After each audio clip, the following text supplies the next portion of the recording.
Yeah, everyone, this is Thermite, and this is Instant Bullet, Volume 4, if you've ever said you're scared. So this is Yume. Her name was Yume, right? Yeah. I guess she's hugging her younger self, which I guess, like, that does make sense. Like, it's older witch Yume hugging herself, and, that's the metaphorical, like, her younger self knowing that she would have, love in the future. It feels weird that we're doing this for Volume 4, though, considering that she's dead now. But then again, like, Volume 3 was the Yume Focus volume, but it covered Ryota and Kokage. And, like, there was a little bit of both of them in it, but, like, this feels like it should have been the cover for Volume 2, whereas Volume 2 was Iroha and Toiro? Yes, this is Iroha, this is Toiro. And they didn't do very much at all. I guess we did get the backstory. Wait, did we get their backstory in this one, or was it back in Volume 1? I think it was Volume 2. Because I think in Volume 1, we were just focusing mostly on Sarah and Kuro. Anyways, so I guess this does make sense. Oh, and the chapter here is called First Love in the Past and Future. So I guess we are just wrapping up the story then. Is that also... Wait. Is that Toiro? No, because Toiro has blonde hair. So, like, I'm assuming that this is Kuro, this is Iroha, and then is this also Yume? What? Yeah, because they also didn't have this much of an age difference, right? Toiro was always the older one, but she was never that old, like, in comparison to the two of them. Well, we'll see. I might just be overanalyzing it, but whatever. Okay, so Kuro's finally completely broken now that she's dead. Now we're going to see his full destructive power. Like, I doubt we're going to destroy the world here, but it's a possibility. Like, I assume this is just opening up the gates. Like, this is his true potential. Oh, and he's outright calling on Iroha, which, as far as we know, Kuro does not know that Iroha is, still conscious. Oh, okay. So that did get through to him. Like, he's not so completely berserk that he can't, understand what's going on. Ah, and in that one opening. Kokage! Okay, nice. So, back to the edge of the world. Is the series going to end with Ryota's arc? I could definitely see that. Like, he's definitely been a, like, background character for a while. Honestly, like, depending on how long the series was meant to go and how the cancellation went, it could be that we'll never get to Ryota's arc. Like, I could genuinely just see Ryota's arc just, like, not ever happening. Oh, never mind. Speaking of Ryota, I've known her the longest out of all of us. I asked her a few things, just a few. That's true. Like, she was the one who brought them all together, so presumably they met at the very, very, very beginning. Oh, man. Okay, so, like, they did know each other since the beginning, but they had a real, legit connection. It was just as friends, but still, like, she was the person who pulled Ryota out of his isolation. Like, his entire his bullet is based around his own isolation, as we saw a little of before. So, like, she was the one who made him the chill guy that he is right now. Like, he is essentially the heart of the group now she's gone. Oh, man. Oh, no. Ah. Oh. And meanwhile, Kuro, absolutely filled with rage. Oh, not filled with rage. He wants to feel more. Yeah, like, he's done suppressing it all. He needs to just go all out. His bullet needs to be as powerful as possible. Nope, not this time. Not this time. Like, his power really is the simplest of all the bullets. Or, like, it's the most basic of all the bullets. It's just eating things. But I guess because of that simplicity, it has the potential to be insanely powerful. But again, like, as we saw with the with Yume's death, like, when she died, she no longer had her power because all their powers are based in malice. Like, as much as I hate this, Kuro does need to be more malicious if he wants to be more powerful. Oh. There are two things I need to tell you. The first is that I'm sorry for opening your old wounds. I get if you hate me. Right. Oh, and Kuro didn't just leave it to himself. He ran out and showed it to Ryota, which makes sense.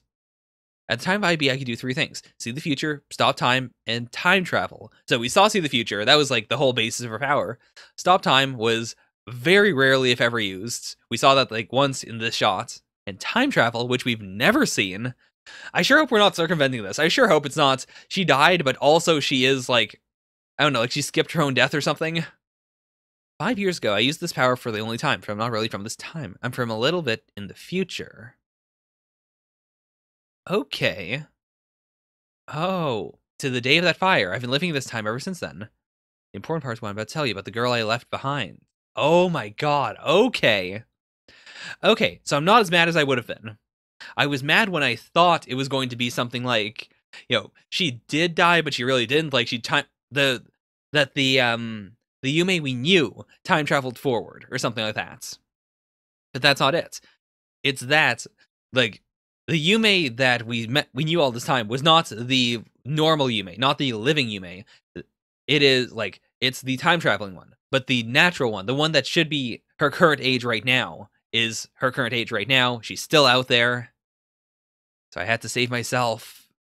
You don't need to feel responsible for what happened to her. She made her decision a long time ago. So, oh, this is so cool. Like, Yume is still around, but it's not the Yume we know. Like, they are two separate people, especially now, like, especially since they've presumably spent a lot of time living with one another. Like, it's more of a sisterly relationship than a being the same person relationship.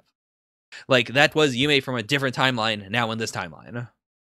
Oh my god. Nice to meet you. I'm Yume Fursuna, with the characters for A Dream in Old Sands. Oh my god, that is so cool! Also, she looked like young Yume, especially old Yume, not really. Young Yume looks a lot like Kaguya. Which, that makes so much sense. I went from wanting to call it complete bullshit to immediately understanding how this is awesome. Though, I guess the big question is, though, does she have her bullets? Did she develop that power because of, I guess she did, like, because of the fire, because of not having anyone else around after the fire. Like, it's that malice. So she saved herself, and then the version of herself that she saved isn't a bullet, because she wouldn't have had that malice with her, like, throughout her life. Oh, man. And this, too, because, like, of course, young Yume understands all of this. She knew this was going to happen, but still, like, it doesn't affect her quite as well. Whereas, oh my god, like, he's just breaking down. Mr. Fukase, you really suck at games. Oh, man. Oh, jeez. Okay. Well, that was one hell of an ending to the arc. Like, that is a perfect example of a, have your cake and eat it too moment. Something where, like, we can still have a Yume around, but it doesn't detract from her sacrifice in the slightest. Like, it really is not her. But at the same time, like, Kuro now has this obligation. I see Ryota too, actually. Like, they can now raise Yume. Like, they can protect her. Assuming she's not a bullet, then, she can't really help at all, but they have a reason to go on. They have a way to channel their grief. Is this going to be, like, an arc on how Kokage and, how the two of them connected? I guess. Oh, no. I assumed this was just, like, a cover page, but no, like, we're going forward with this. Yeah, she really doesn't understand it, like, because, again, like, I assume she had been kept away in that building for all this time, socializing only with herself, because that's all she really had. So, the idea these people love her so much, that they care for her, must really be mind-blowing. And then this, like, literally seeing her future self's grave. God. Okay, I'm glad that she is laying down the law. Like, I assumed she would not be a replacement, but in the same way, like, she's outright stating it. She's not a replacement. She isn't the Yume that they know. Part 2, First Love in the Past and Future, Finn. All right, so we're moving into Part 3.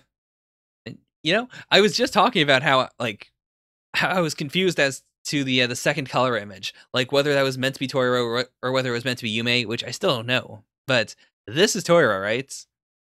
No, it isn't. I'm retarded. It is Yume. It's still Yume. That's the witch's hat. I thought what he was saying here with "did I do the same thing again" was supposed to be a reference to, the fire in Toiro and everything. Okay.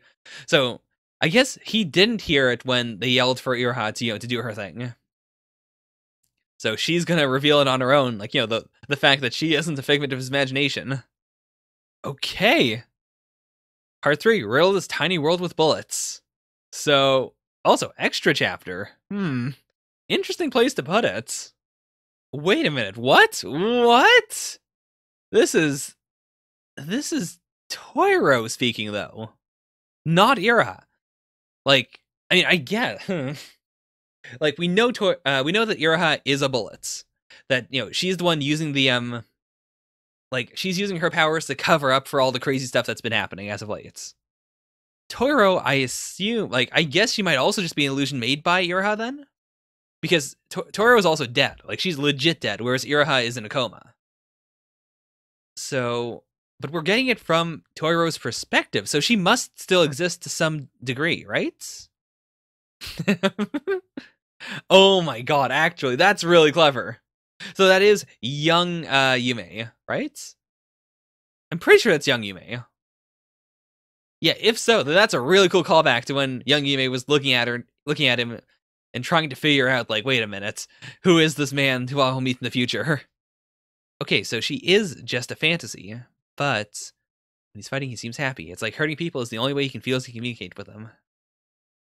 That is like, that's one of those big red pills I took, back in my 20s, or in my early 20s, I should say. Is this realization that, oh yeah, both fighting, like violence and sex, are both forms of communication. Like once you realize that, the world becomes a lot more clear. Like it's communication for people who are bad at communicating. Oh boy, this is... I know someone exactly like this. I'm really glad. I just hope that this doesn't lead to him developing a different kind of mental illness. Okay. The human heart is a complicated thing. Even the doctors don't fully understand it. I'm just a fantasy, but I like to think that I have a heart too. So Iroha never talks in front of Kuro, but sometimes she talks to me. So we know Iroha is here. Like, she is real. Is Toro then a fantasy? Because she referred to herself as a fantasy. Like, isn't that Iroha is creating the illusion of herself and then also creating an illusion of Toiro? So, like, she herself is real, but then the Toiro is, like, it seems like, because we're getting it from Toiro's perspective, it seems like Toiro is real to some extent, but maybe she's just like, she's like a tulpa or something. Like, she's just the thought form of what Iroha thinks Toro was like. Like, that's such a weird way of putting it, too. Like, Iroha never talks to Kuro, but sometimes she talks to me. She's my support. Like, to think of someone who doesn't exist referring to the person who is imagining them as being their support. Like, Also, I do appreciate, by the way, like, I haven't been talking about it. I do appreciate how these are, like, these fit into the other chapters. Like, you could theoretically rearrange all of these chronologically. Oh, episode 0 to 1. I don't remember this scene at all, actually. But I guess this could have been before the first chapter then. Or just, like, just general flashback. Aw, oh wow. Okay, that's super cute. Whoa, this is such a different perspective. Like, now that I know that they're, like, that first of all, neither of them are his delusions. Like, they really do exist independently of him. But also, to see their perspective on all these things. That's so nuts. Oh my god, wait a minute. What did Iroha say over here? Yeah, do you not need us anymore, Kuro? Oh my god, I just realized. Iroha and Toiro never showed up when he was around Yume. I don't know how that ties into it. Like, I assume it's because, like, Iroha can continue to create herself and Toiro when no one else is around, because Kuro will just understand, like, oh yeah, that's, like, this is just my fantasy.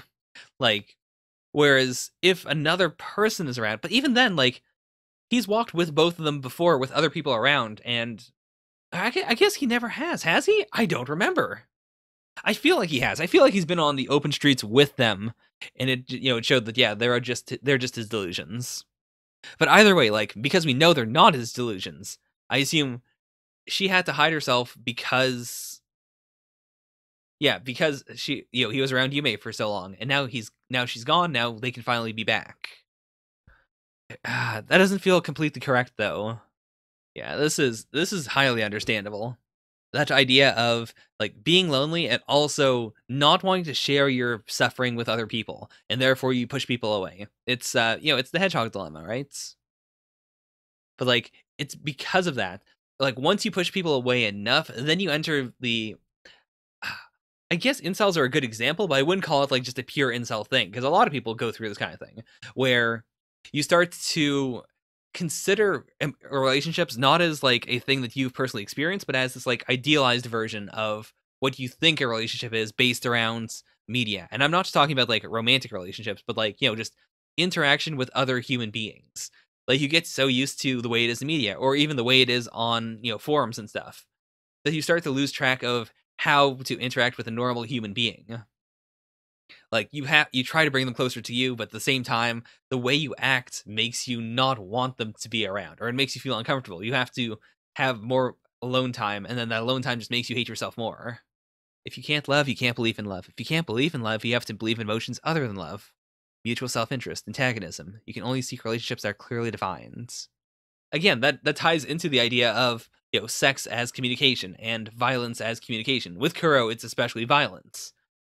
It's this idea of creating relationships that have a very clear concept to them that you can understand, that are easy to understand, because normal human communication can be extremely difficult, whereas just hating someone or just getting into a fight with someone is very simple. It's very understandable. You can do it. So because of this, Toru ceased to exist, which I assume also means that Toru fully understands that she's not real. But then she's Iraha's creation. But it's interesting that she's Iraha's creation, but she also has enough self-awareness to be able to do something like that. I know this feeling of loneliness is real. Kuro, Iraha, I love you. So this is, I feel like I can understand why Iraha's mad now a bit more. Like, this idea that Toru is legitimately real, like an actual real illusion being generated by Iraha. But she has her own sense of self, because Iraha doesn't want to just speak to a puppet that she's also controlling. And I guess then it's Kuro has to continue to, I don't know, because I feel like Iraha could just make another Toru, but then this would happen again, I suppose. So what's the end game? What will make Iraha happy? Oh, this is so cool. I love that it's an actual data book entry. We haven't really had these for any of the other bullets, but maybe we'll get a few later on. That'd be cool. Oh. Wait a minute. So I guess it's a stable loop then. Yeah, because it says right here, this is the original version. She woke as the IB of time and then was taken in by the witch and began living with her. So even in the past, even in the past timeline, it happened. A different iteration of herself went back in time to take care of her. And that's why she knew that she also had to go back in time to take care of herself, which led to this timeline. I guess this means that the younger one is going to also have the instant bullet of time then. Because I assume that it's not just one then. Both of them have to have the instant bullet of time. I assumed that wasn't the case, but I guess if this is a self-repeating loop, if it happens every single time, then I guess it has to be, right? Right? Okay, back to the present. Iraha's got her goons. You should have realized I wasn't part of your imagination. I'm the IB of sympathy. I can manipulate. Okay, so sympathy definitely makes sense. And when it comes to malice, I assume it's got to be the fire. It's got to be the fact that Toru died. And she is a sympathetic person. She did show sympathy to Toru, as we saw before. Okay, so I thought those goons were part of Colorful. I just kind of assumed that, but I guess not. Didn't you ever think that it was just I was really there, even though the real me is still sleeping in that hospital bed? I love you. You're my family. You've been watching over me as I sleep. It makes me so happy. But do you not love me anymore? I was fine with playing the role of a fantasy. I don't get that, though. The reason I've been dancing around the idea of him directly impacting her, that's what this seems to be implying. That he has to think about her for her to be around. But that doesn't make any sense, because it's her power. She has to be, astrally projecting out to where Kuro is, right? Because she's still in the hospital bed, but she's also here. She has to be using her powers on Kuro to make him visualize her. And then I assume that's also, she made Toru, and Toru follows her whenever she sends herself out, right? But then what does Kuro's mindset have to do with it? It's okay if you forget about me, that's what I think, but I won't let you forget about Toru. I mean, those are bold words, but they're not real. Saying never or forever, as much as I love those sentiments, and as much as I use them a lot in my own daily life when I talk to people, I know, that's not inherently correct. Forever, especially for a normal human being, forever really means, at the most, 60 years, 80 years. usually not 100 years. Like when you start saying things like "I'll be with you forever," you're usually around like 15 or so. Like you're a teenager, you're declaring your love. At that point, you're almost not like there's next to no way you're going to live 100 years. And even if you do, like a lot of people will forget things that they said they'd never forget after a couple of years, like after 10 years even. I'm currently 24, and there are things I said when I was 14 where I can barely remember them at all. Like, I'm sure I professed my undying devotion to X or Y franchise that I could not even name the title of at this point. And the same thing goes for human beings, sadly enough. This past week, you haven't thought about us a single time. Actually, I kept on thinking of it as purely external, but if she's the IB of sympathy, maybe it's that she has to pull out the Iroha and the Toiro within him then. Because that would explain this. It would explain why, like, he has to be thinking about them. Like, whenever he does think about them, that opens up a connection of sorts that allows Iroha to go in and pull out, the her that lives inside of him and the Toiro that lives inside of him. Because that would explain why that Toiro died, destroyed herself, even though Iroha clearly didn't want her to do it. If it was like, if that was the Toiro that Kuro was like leaning on for support, and just subconsciously he decided like, oh, I don't need to think about them anymore, and that's why she disappeared. Okay, I can feel her pain, and not just pain, hearing, sight, tastes. This is such a cool image. Like, even when they were like, like every single time he has felt any strong emotion, he's felt a lot of strong emotions in the series so far. She's also been feeling them. You're weak, you get lonely, and you cry. You're naive and cruel. I know you wish you'd be free of us, Kuro. And specifically, I won't let you forget Toiro. You need to remember what you did to her, so you'll never forget again. Yeah, like he's never allowed to forget that he's the reason for the fire. He's the reason this happens. Okay, so remembering her wasn't, like, I assumed it was partially just punishments, but it seems like remembering her also literally manifested her using Iroha's power. Wait, what? Wait, what? That's Kuro's magic, the IB of creation. What? Your sister wasn't Kuro's fantasy or something you put into his vision. Kuro created with his IB. Wait, okay, that changes everything. I mean, first of all, I guess he's not destruction then.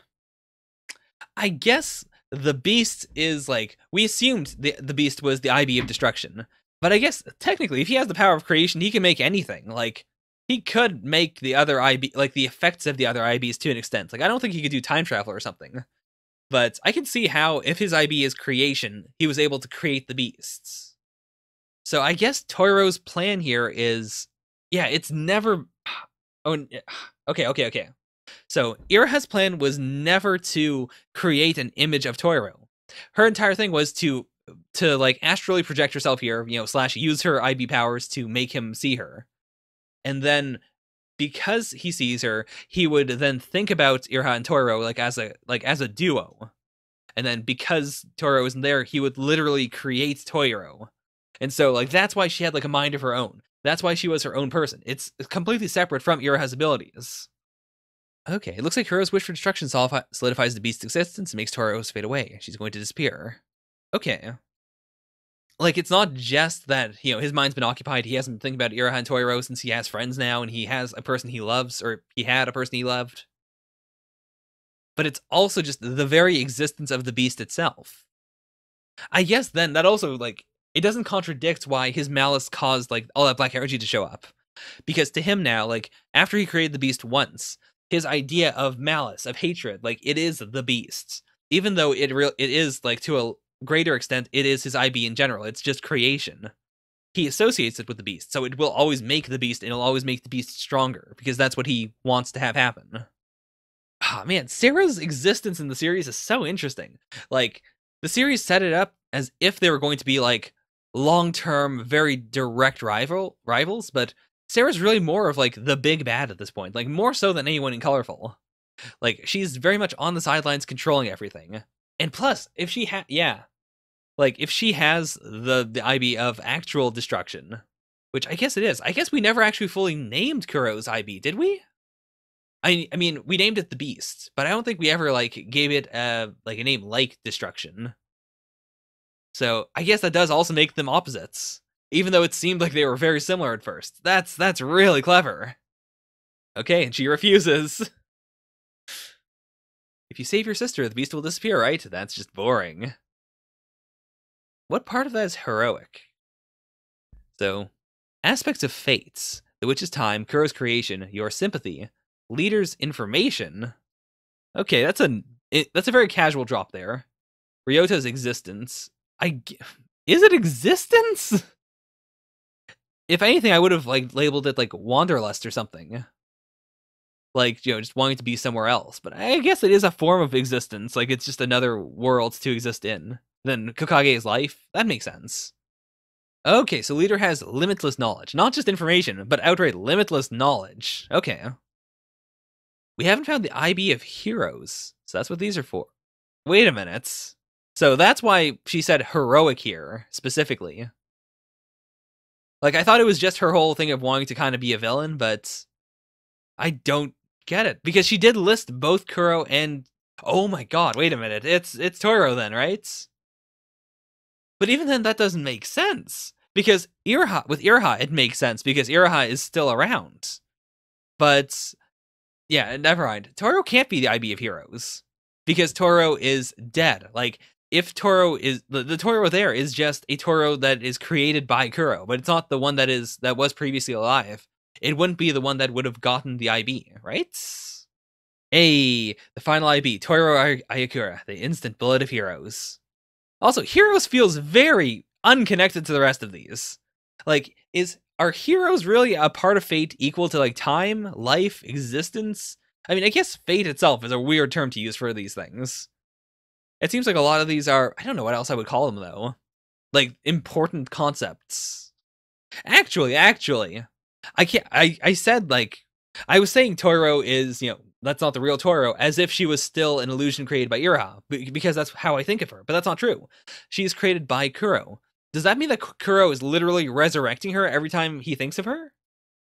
I don't know, because Toiro, like, from her perspective, she clearly understood that she was a fake. So that can't be correct, right? Like, I do believe that the series has infallible, like, internal logic. That's how I view any series. I don't think any series has, like, it has its own logic that you can judge the series on, regardless of whether even the author fully understands it or not. So, like, by that logic, I assume this makes sense. I'm just curious as to how. I wish to be with Kuro. I wished it so hard. I'm sure Kuro must wish the same thing, so God must have caused a miracle for us. Okay, so he did use his bullet, like, before he knew anything about instant bullets. He used it to create her, but then he only ever thought of her as an illusion. By the way, I can't believe we're only 18 chapters in. These have been some powerful chapters. Ah, wait, okay. As long as it has personality, even something born from another IB can gain the power of an IB. So the IB of heroes is not even the real Toiro. It's specifically the Toiro that exists within Kuro. Or, like, the Toiro that is created by Kuro. And she doesn't know about it at all, so it's completely instinctive, too.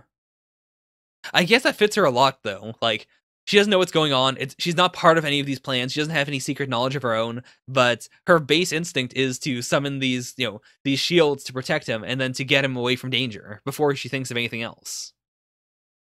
Right. They needed you to mentally drive Kuro into a corner to awaken Toiro, the IB of heroes. That's what they were after. Okay, but why? Like, first of all, here, I guess the other reason why Heroes doesn't make a lot of sense is because all the IBs that we've seen, like, every IB is an aspect of malice, right? Even creation and destruction can be, like, driven by malice to some extent. So, like, why? Why can heroes be a concept that is driven by malice? I mean, I feel like the big, like, ultra twist of the series could be that it's not malice after all, it's a strong emotion or something like that. But that doesn't seem quite right. Oh, I do admit though, this is a cool Keikaku. Like, everything done thus far, it was all to just get Toiro out of Kuro. Or just to have Kuro, like, fully manifest Toiro as a individual being. Okay, we're not doing anything like asking you to give up your power. Just a small fraction of your power. The soul of Toiro Ayakura. That's all we want from you. Okay, the IB of contracts. Very, very useful in this specific scenario. Oh boy, oh boy, oh boy. Okay, so they are holding Iraha hostage. And yeah, like, presumably, Iraha... I don't fully understand how her power works, but presumably she can't just boop herself away from here and to her physical body and save herself. Oh, wait a minute. They know the condition for my power. So, how does that work then? Like, I was gonna say, that explains why she's able to use her power on Kuro. It doesn't explain how she could use her powers on the random thugs. Unless a bunch of random thugs just showed up in her room and started touching her. Because, I mean, that's possible, but that's a terrifying idea. I guess the alternative is, like, she can create, big, wide illusions that don't require people touching her. Like, that's how she was able to cover up big things that happened in the environments, like, IB attacks. She can just straight up control people without having to touch them, or she was able to, like, control them enough, or, like, show them illusions until they showed up in her room and then physically touched her. And then from there, she applied the stronger version of her power. Oh, wait a minute. Oh my god. I just noticed. I'm so fucking stupid. I just noticed he said, we wouldn't want her gaining control of your mind. So touching her has to be specifically for the mind, and everything else can be done without touching her. So yeah, she must have lured them into her room and then made them touch her, which is a creepy idea, but still. The life of your little sister or the loss of a mere fantasy. I feel like Toiro has to be the one to save him then, because, like, she's the IB of heroes. I can't think of any other loopholes there. This is consistent though. Like, Iraha this entire time has definitely thought that this created version of Toiro is vitally important. She did all of this just to protect that version of Toiro, so... I mean, considering that one of them is dead and the other's in a coma, I did not expect to have, like, a legit Kuro and the sisters, like, arc beyond the flashback arc. But we are getting one. We are definitely getting one. Do it the right arm. Oh no! Oh, jeez. Oh, God. The absolute balls on Iraha, though. Like, she's amazing. But there has to be a way around it. I'm putting all my money on Toiro. I feel like Toiro's gotta do something. Like, maybe she can extend those shields over to where Iraha is. Like, the power of being a hero, of heroes in general. No matter what you do to me, I'll never hate you. No matter what you do, I'll forgive you. Is he doing it?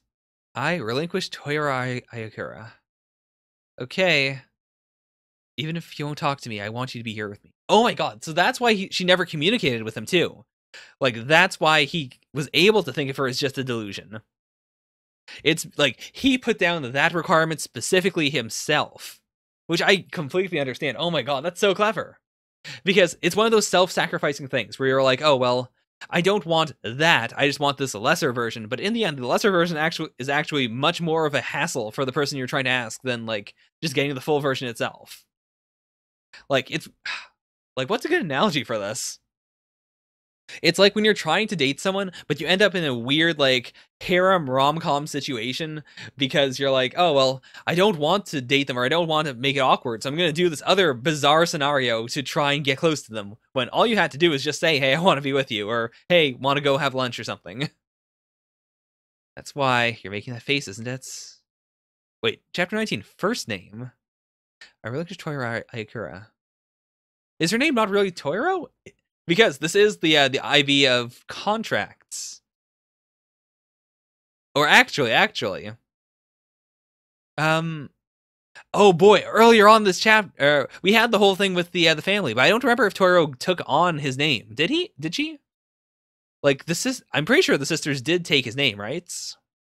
Yeah, okay. Fukase, the new name Kuro and Iraha took on after being adopted by the Fukase couple. This is the Fukase's house. Okay, so that's not the first name though, so that, like, the thing that made me think about this was the name of the chapter, but okay. I don't think it's going to be that. That said, though, this could also just be a translation thing, because in Japanese, I don't think you call your given name your first name, right? But then the translators would have, like, this has to be referring to the name Toiro, or to the name Kuro. So it can't be the fact that they changed last names. Ah, wait, what? Toiro Ayakura is dead. Okay, so All I did was say the name of a dead person. That's all. Does she have a different first name? Or are we doing the last name thing then? You set that rule because you wished she wouldn't blame you. Just be a fancy and won't talk, was it? How could you make such a selfish wish? I just wished for her to be with me without saying a thing because of the part of me that's so ugly, my weakness. But I knew it was wrong. I wanted to be stronger. I wanted to not hate myself for running away. I wished so many times. Please say something. Please let me hear your voice. Please say it was my fault. Ah. This wasn't just my wish. This was what you wished for. I am Toyo Ayakura. I wanted to be a Kuro, and Kuro wished for me to be with him. God caused a miracle so we could be together. Right. Okay. Toyo Ayakura is a fantasy. A fantasy cannot speak. Okay. Because I guess that does make sense. Like, this is... Like, before, again, Toiro is created entirely from Kuro. Iroha is not related at all to it. So, it would just be a Toiro that is, the Toiro within Kuro. Like, it's the Toiro that is the reflection of all the memories that Kuro had of her. Like, she acts the way that he would mentally extrapolate that she would act. Okay, so her things did actually give her more memories. So she actually does have more memories than just those. Like, she has memories of herself in Iroha and memories of herself in Kuro. Oh, okay, but that's not a good thing. I see. Yeah, because it is two separate versions of the same person. Me had been until then, and the me and Iroha's memories were so similar, but undeniably different. Who am I? That's why we're saying first name, right? That has to be it, because we were focusing so much on the name Toiro. Like, is it... I think it has to be because she is her own person now. Like, she is distinguished. Like, she's not the person who died. She is a combination of the memories of, Iroha's Toiro and the memories of Kuro's Toiro. So she is distinctly a different human being. So she has to have a different name. Like, that also resolves all of this. Like, this is how she can explain why she never responded when he, called out to her again and again. It's because he wasn't calling her. If I say a single word, he'll realize I'm a fake and he won't be... This is such a powerful anxiety. Like, my stomach feels like it's in knots right now. I can empathize very deeply with this fictional character, who is, in her own universe, also fictional. Scared that he'll realize I'm a fake. I have to keep my mouth shut. I know more than anyone just how broken Kuro is. Right. Because, like, Kuro, as weak and, like, as messed up as he is, he has self-determination. Like, Iroha... I guess we haven't really gotten a big grip on her, but especially in the most recent chapters, we've seen that, yeah, she had stuff that she was doing. Like, she has a strong personality. And even in Iroha's eyes, or even in Toiro's eyes, Iroha was always, like, the supporter. Even though, like, to both of them, Toiro was always the cool older sis. Like, the one that they lent on for strength. It's just she never saw herself like that. Don't do it. Don't do it! She has to change her name, right? My name is Toiro. I'm just a fake copy of Toiro Ayakura, but even so, my name is Toiro. I declare this. Oh, no. Okay, so... I guess that's what the first name referred to. It's not that, she has a secret not Toiro first name. It's that she's fully accepting that she is that first name. She's not accepting either last name. And I mean, this is the heroic thing to do. So there's still the possibility that her IB can cancel this out, maybe? I've always known that you weren't the real one, but I thought it didn't matter. It was because I was weak. Even if you're not, I don't care. That doesn't change a thing. Oh... The only thing me being with you will do is hurt you. These two. I mean, yeah, they are finally communicating with words. Let's go back and talk. Let's go back to our home. Oh my god. That's such a good line. She's not my girlfriend who I just happened to live with. She's Toiro Fukase, my sister. Yep. Okay, so that is what we're going with. That does make the most sense.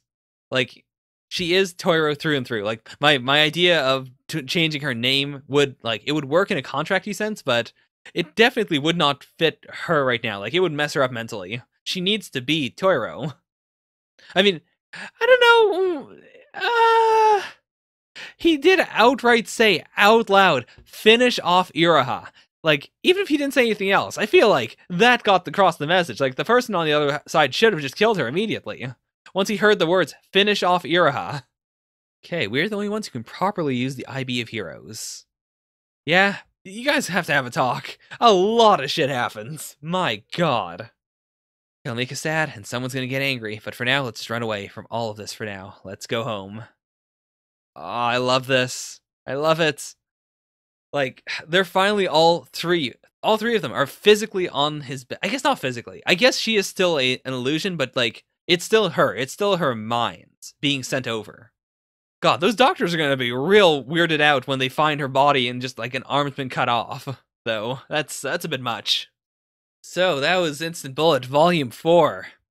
I really do love this this pattern of having basically almost an entire arc in each volume, having like just the last bit of each arc at the very end. Like I assume next chapter is going to be like the end of this arc, like just the siblings finally talking these things over, maybe having some a theory or two as to what the IB of Heroes does, and then I guess we're moving into the final arc. Maybe not the intended final arc, but the final arc that we've got. This was such a good volume. This first chapter was explosive enough. Like, I cannot believe that they did this twist with Yume. And then after that, like, the fact that we had a solid Iroha and Toiro arc that involved both of them, that involved both of their perspectives in the current time. And, I especially love all they did with Toiro, like with Iroha. Ever since we saw her at the very end of, what was it, Volume 1? It might have been no, it was Volume 2. Ever since we saw her there, I just automatically figured, like, okay, so we're gonna see her. I'm prepared for that. I was not prepared for this Toiro arc. And I love the way it was presented, too. Like, it might have worked a bit better if I just shut up and actually just read all the way through, but I really appreciate it. Like, I love all the twists and turns there, especially since I assume this was a monthly series, right? So, like, each of these chapters feels like there's enough there to last you a month of thinking about it. Okay, so as I fully understand it, yeah, Kuro's IB is the IB of creation. He created Toiro, or like rather, yeah, he created Toiro first in order to interact with her, in order to not be lonely. But he also introduced that condition of she's not allowed to speak, and then she, like that created version of Toiro, who has her own mind, also decided, all right, I'm fictional, I'm not going to speak. Then at some point, Iroha checked in on him, realized that Toiro existed, and then used her own apparition to make him repeatedly think of Toiro to keep her in existence. And in doing that, like by using her IB on Kuro, she was also able to like introduce her idea of what Toiro was to that new Toiro. Then both of those Toiros combined, or rather like that the created Toiro absorbed the memories that Iroha had of Toiro, which created the one we have now, who is, I guess, Toiro Fukasake. Like, it sounds so complicated when I try to say it out loud, but it makes total sense now that I've fully read it. The only thing that's still bugging me is just I don't understand what the IB of Heroes was, and the idea of the IB of Heroes feels very bizarre. I feel like that's going to be somehow the end of the series. Like, it feels like it's supposed to be, the